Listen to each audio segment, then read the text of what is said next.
Assalamualaikum warahmatullahi wabarakatuh. Anda rindu mendengarkan kajian-kajian dari ustadz-ustadz kita dari Aceh? Kunjungi channel YouTube Maulizul Akbar NAD.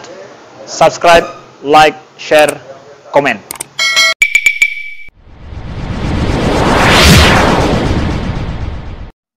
Assalamualaikum warahmatullahi wabarakatuh. Innal hamdalillah nasta'inuhu wa nastaghfiruh wa na'udzu bihi min shururi anfusina wa min sayyiati a'malina. May yahdihillahu fala mudilla lahu wa may yudlil fala hadiya lahu. Asyhadu an la ilaha illallah wahdahu la syarika lahu wa asyhadu anna Muhammadan 'abduhu wa rasuluhul karim. Allahumma salli wa sallim ala nabiyyina wa sayyidina Muhammadin wa ala alihi wa ashabihi ajma'in. Amma ba'd. Rabbi shrah li sadri wa yassir li amri wahlul 'uqdatam min lisani yafqahu qawli. Segala puji bagi Allah, kemudian salawat dan salam kepada Rasulullah, pada keluarga dan seluruh sahabat-sahabatnya. Bapak Ibu jamaah salat subuh yang Allah muliakan insyaallah. Di pertemuan kita yang lalu kita sudah membahas salah satu daripada golongan orang-orang yang mendapatkan azab kubur, yaitu orang-orang yang menyebarkan berita bohong di khalayak ramai, menyebarkan berita hoax, menjadi provokator, menjadi buzzer di tengah-tengah masyarakat. Dan dia di saat kematiannya di alam barzah nantinya, kata Rasulullah, dirobek mulutnya oleh Allah melalui seseorang yang diutus oleh Allah. Dari arah kanan dirobek mulutnya sampai mencapai ke tengkuknya, lalu dirobek sebelah kiri sampai semua kulitnya terlipat ke tengkuknya. Begitu tersiksanya, lalu kemudian dikembalikan seperti semula dan dirobek kembali sampai menjelang kiamat, dan nanti dicampakkan ke dalam neraka Allah. Itu akibat daripada memprovokasi, menyebarkan berita bohong. Kita lanjut masih dalam satu hadis, karena hadis tentang siksa kubur itu mayoritasnya diceritakan melalui hadis Samurah bin Jundab, dan hadis ini menceritakan mimpi Nabi SAW ketika Nabi diajak oleh malaikat berkunjung ke alam barzah. Jadi alam barzah itu bukan liang lahat yang kita letakkan tubuh kita, tapi dia sebuah alam yang Allah ciptakan untuk orang-orang yang telah meninggal sambil menunggu kiamat terjadi. Nah, disitulah Rasulullah dipertontonkan berbagai macam siksa kubur. Dan orang berikutnya yang diceritakan oleh Rasulullah dalam perjalanannya bersama malaikat di alam barzah, yaitu orang-orang yang menolak atau tidak mau mengamalkan isi Al-Quran. Orang berikutnya yang disiksa kubur adalah orang-orang yang tidak mau atau menolak mengamalkan isi Al-Quran. Sambungan hadisnya, malaikat mengajak Nabi.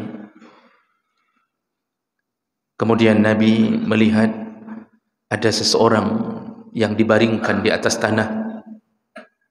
Lalu orang yang kedua memegang satu benda seperti palu, lalu kemudian dipecahkan kepala orang yang berbaring tersebut. Dan ketika sudah pecah, kepala itu kembali seperti semula, dan dipukul lagi, lalu pecah lagi dengan teriakan yang maha dahsyat, lalu kembali seperti semula, dan terus berulang-ulang. Nah, di ujung hadis Rasulullah bertanya kepada malaikat tentang siapa orang tersebut.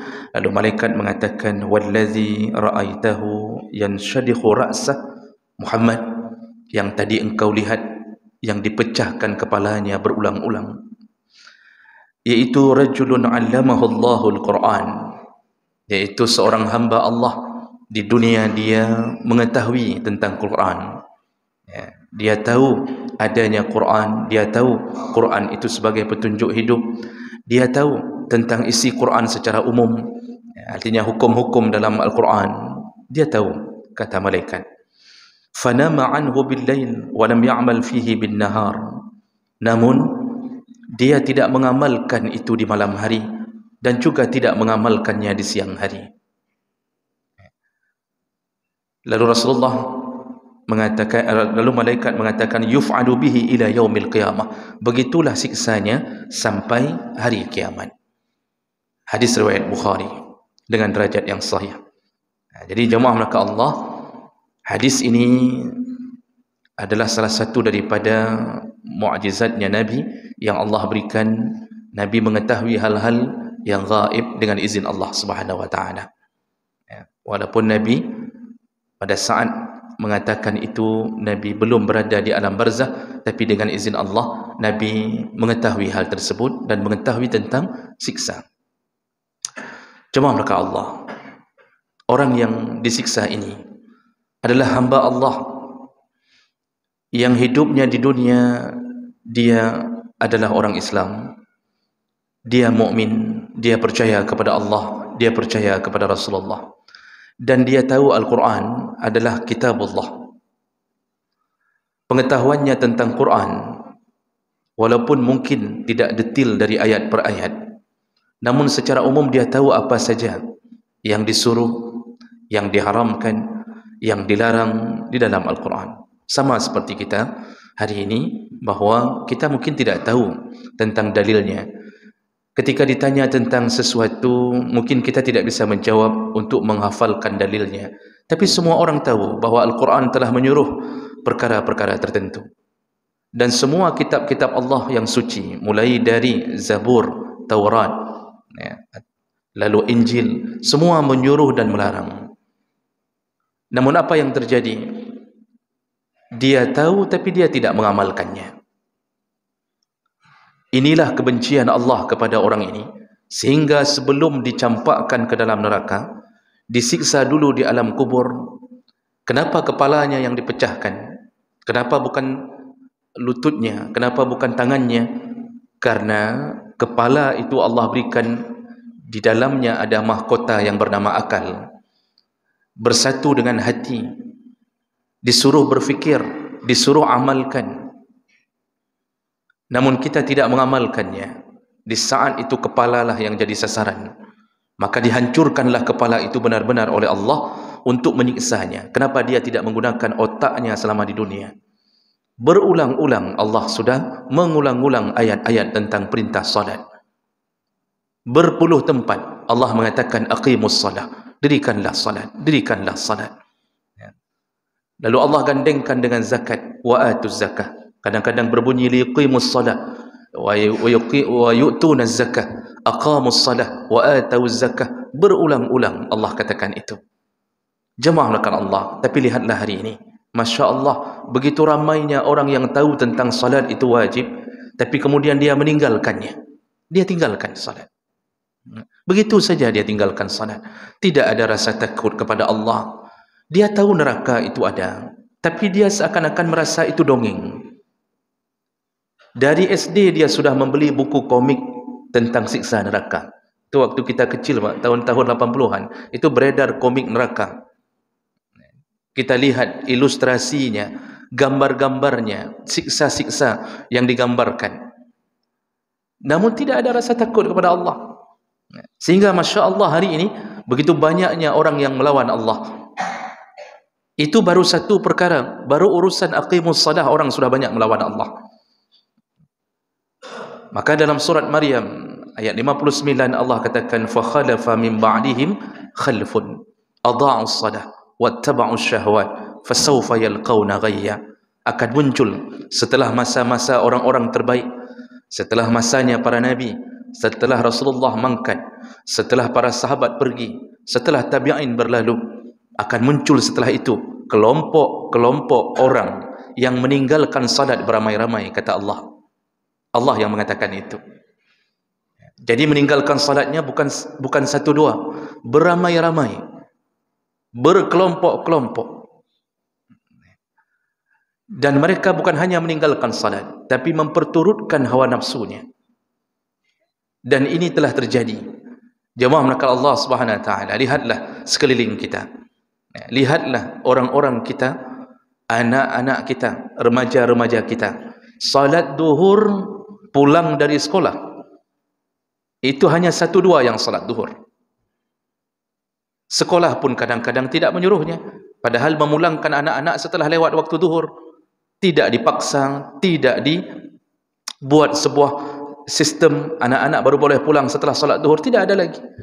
Hari ini sebahagian guru hanya memikirkan bagaimana caranya cepat-cepat awal bulan. Ketika mengajar yang terfikirkan sertifikasi. Masalah anak mau jadi apa, terserah. Apalagi dibarengi dengan undang-undang perlindungan anak.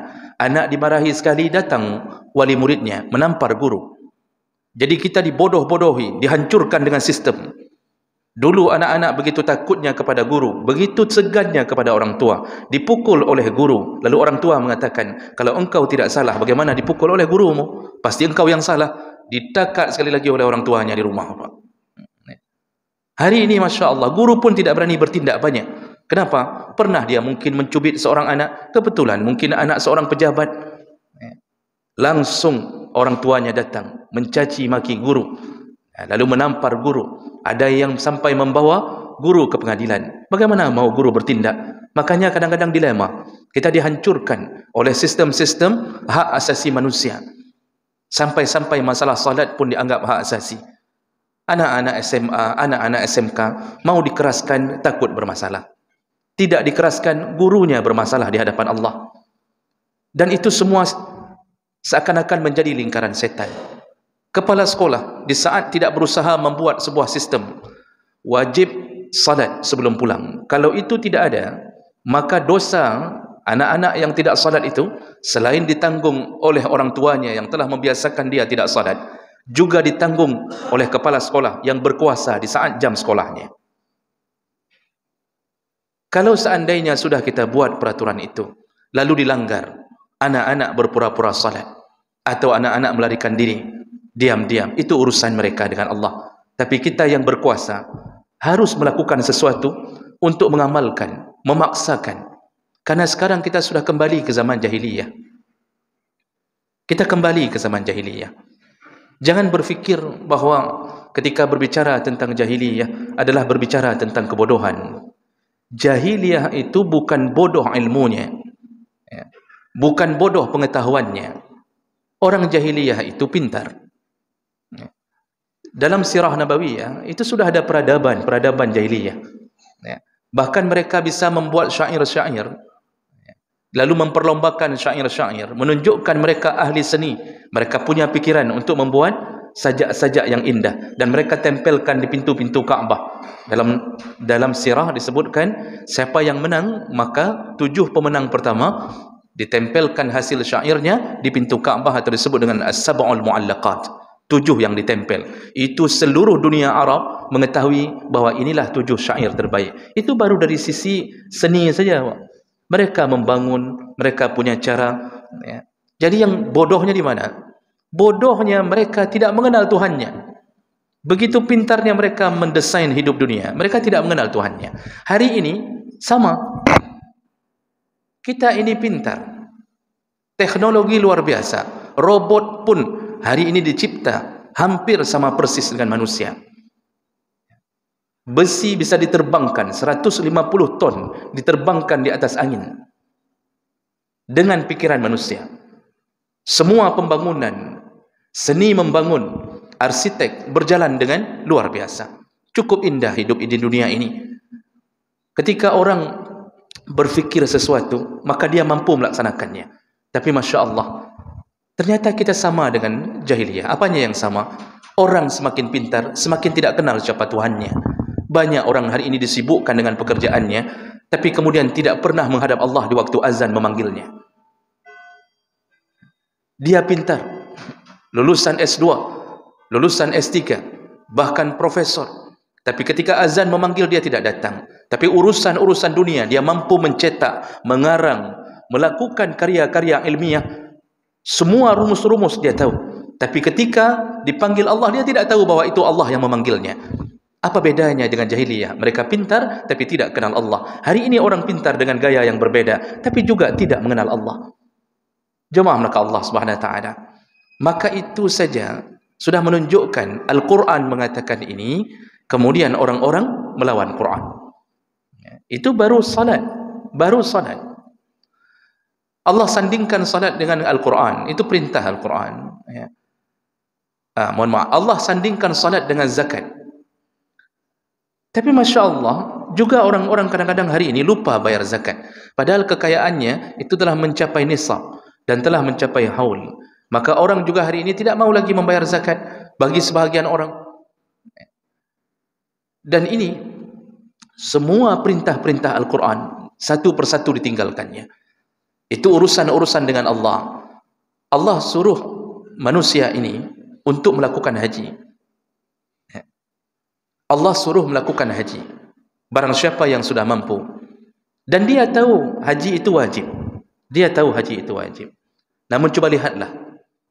Setelah dia tahu ya haji itu wajib. Dan dia tahu ukuran wajib itu adalah dia punya harta untuk berangkat. Dia punya harta untuk ditinggalkan. Dia punya kenderaan untuk berangkat. Sehat badan, aman di jalan. Wajib. Berapa ongkos haji hari ini? 25.100.000 di sebahagian tempat, atau 25 juta untuk mendaftar. Ketika dipanggil genapkan menjadi 35 juta. Uangnya dalam ATM ratusan juta, tapi belum daftar haji. Dia masih merencanakan dunianya. Begitu panjang angan-angannya. Dia masih merencanakan hidup berpuluh tahun lamanya. Di tangannya Masya Allah mobil yang 300 juta ada di tangannya. Di rumahnya selain mobil ada motor-motor atau Honda-Honda yang Masya Allah satu motornya seharga pendaftar haji. Seharga pendaftaran haji. Itu NMAX saja sekarang berapa? Padum tidak NMAX. Saya karena tidak ada tidak tahu harganya. 32 juta seandainya. Itu kan harga daftar haji. Tapi dia tidak daftar haji. Tapi di NMAX-nya kedua boy ke rumah Pak. Tidak daftar haji.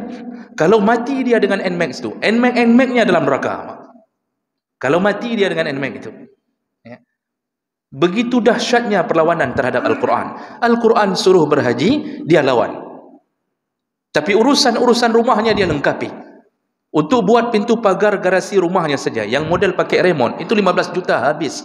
Dia sanggup lakukan itu. Di keramiknya lantai garasinya, habis sampai 30 juta. Dia buat plafon, bukan plafon biasa. Harus plafon yang berkilat-kilat. Dia lakukan dalam 3 minggu selesai urusannya. Haji tidak daftar.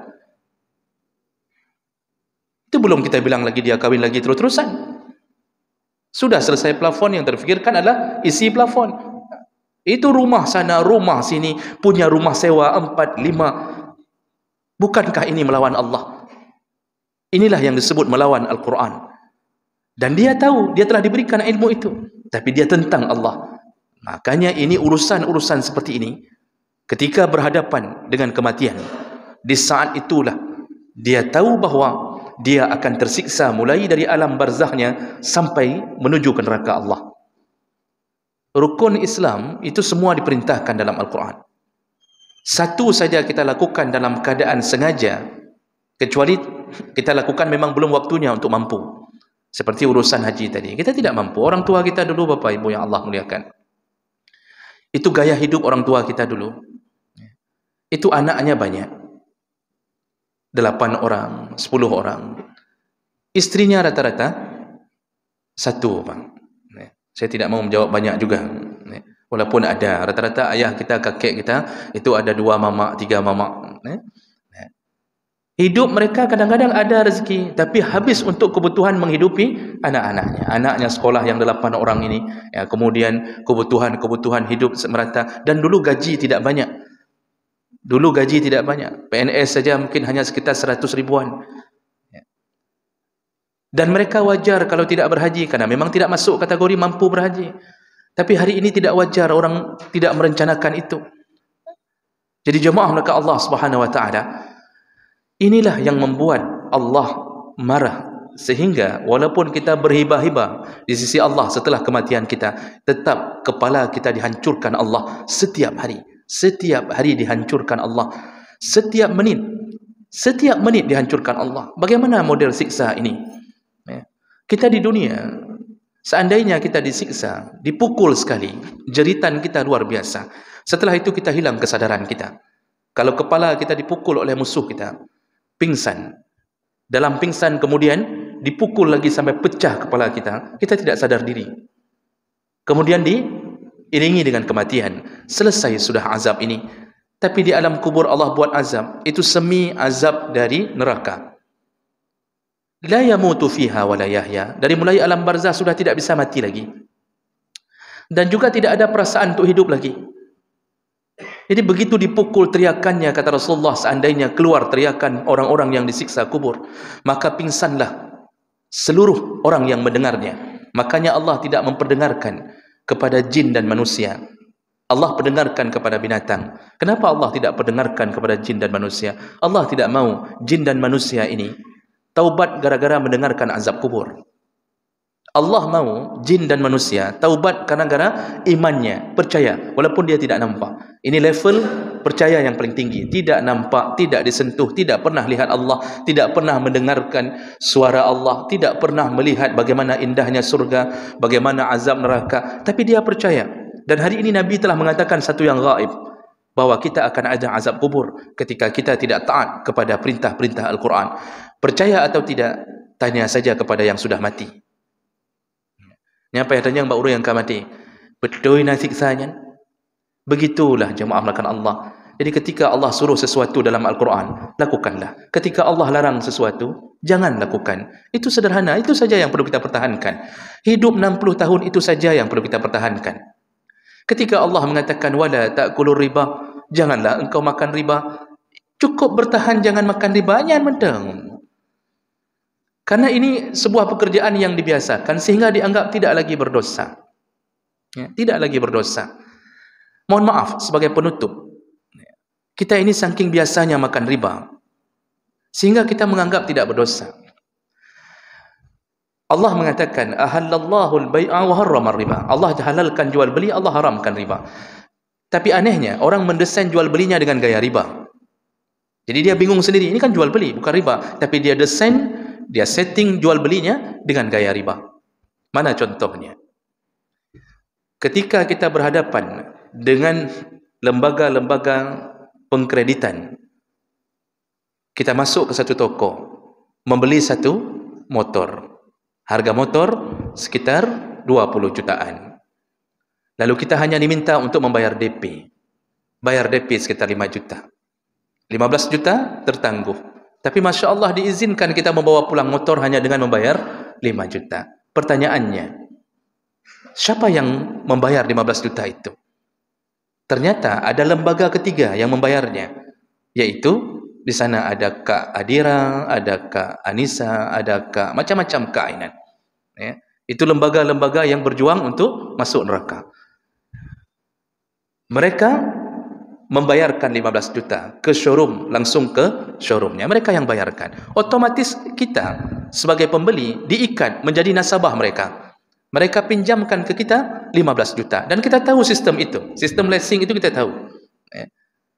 Selanjutnya kita diminta kembalikan uang tersebut. Dia pinjamkan 15 juta untuk bisa keluarkan motor. Lalu kemudian kita diminta bayar kembali. Berapakah yang kita bayar? Sesuaikah dengan 15 juta tadi? Tidak. Ternyata kita disuruh bayar melebihi daripada itu. Dengan sistem membuat margin. Kalau ambilnya 3 tahun sekian, kalau ambilnya 2 tahun sekian, kalau 5 tahun sekian. Berubah dari 15 juta yang dipinjamkan, harus bayar mencapai 20 juta, 25 juta. Dengan cara bayar cicilan sedikit-sedikit. Apa hukumnya? Langsung jatuh ke riba. Kullu qardin jarra fihi manfa'ah fahuwa wajhun min wujuhir riba. Semua pinjam-meminjam, utang piutang yang mengambil manfaat, dipinjamkan 15 juta, diambil manfaat, disuruh bayar 25 juta dengan sistem cicilan, langsung jatuh ke dalam riba. Dan dosanya melebihi daripada 36 kali berzina. Dan dosanya di dalam hadis yang lain sama dengan berzina dengan ibu kandung sendiri. Tapi orang remeh. Alah biasanya. Sampai ada yang mengambil dalih, alah ustaz tu pun kayak gitu juga kerjanya. Mana ada, kan dia cuma pintar ceramah saja kan. Hana mendum tengku ustaz yang pintar ceramah ke pebul tanya, na yang malim-malim sirau saleh dua na apa. Mudah-mudahan kita bisa jaga itu. Tapi kita remehkan hari ini sehingga kita tidak takut mati kita dalam keadaan sedang melakukan itu. Subhanallah, orang hari ini melawan Al-Quran. Maka siap-siaplah. Kalau tidak taubat juga, duluan dijemput oleh malaikat maut. Sebelum taubat kita, bersiap-siap, dipecahkan kepala kita setiap menitnya di alam kubur. Capek di atas kubur, orang melakukan samadiyah, orang melakukan ini itu macam, tapi di dalam kubur dipecahkan kepala kita. Akibat apa? Melawan Al-Quran. Dan ini telah dipastikan oleh Nabi SAW. Mudah-mudahan menjadi renungan bagi kita untuk menanamkan rasa takut kita kepada Allah Subhanahu Wa Taala, dan semoga Allah kumpulkan kita kembali di dalam surganya. Amin ya rabbal alamin. Subhanakallahumma bihamdik, asyhadu an la ilaha illa anta, astaghfiruka wa atubu ilaik. Wassalamualaikum warahmatullahi wabarakatuh.